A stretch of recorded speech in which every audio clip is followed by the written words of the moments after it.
আবার চলে এসেছে একটা মিনি ব্লগ নিয়ে। এদিকে ধনিয়া জিরে লস্যি রেখে দিয়েছি, আর যে ধনেপাতা ধুয়ে রেখে দিয়েছি। আজকে একদম দেশি স্টাইলে আজকে আমরা চাটনি আর রুটি খাবো, মানে ধনেপাতার চাটনি আর রুটি। কি বলতো, আমাদের এখানে লোকেরা একদম শর্টকাটে যে রান্নাটা করে, সব সময় সবজি কিন্তু খেতে একদমই ভালো লাগে না, তাই না? সবজি দিয়ে রুটি দিয়ে খেতে খেতে কিন্তু আমরা বোর হয়ে যাই, যার জন্য একটু এরকম চাটনি পিষে নিচ্ছি। এর মধ্যে রসুন দিলেও কিন্তু ভালো হয়, কিন্তু গোপালের জন্য করবো তো, আমরাও খাবো, তাই রসুন দিই নি। এদিকে আটা মাখিয়ে নিচ্ছি। আর এই চাটনি কিন্তু রুটি পরোটা এগুলোর সঙ্গে খেতে খুব ভালো লাগে। আর রসুন দিলে কী হয় জানো, ওর টেস্ট হয় ভালো, রসুনের সুন্দর গন্ধ হয়, তো যার জন্য। যদি ভিডিওটা ভালো লাগে তাহলে প্লিজ একটা লাইক, একটা সাবস্ক্রাইব করে আমার চ্যানেলের পাশে থেকো।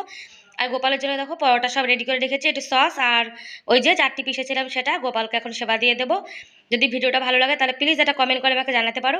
আর আমাদের গোপাল সোনা দেখো এখন সেবা করছে। আর এভাবে চাটনি দিয়ে রুটি খেতে কিন্তু খুব ভালো লাগে। আর এই যে আমাদের রাত্রিরের খাবার দাবার, তোমরাও কিন্তু একদিন এরকম বানিয়ে খেয়ে দেখতে পারো, খুব ভালো লাগে।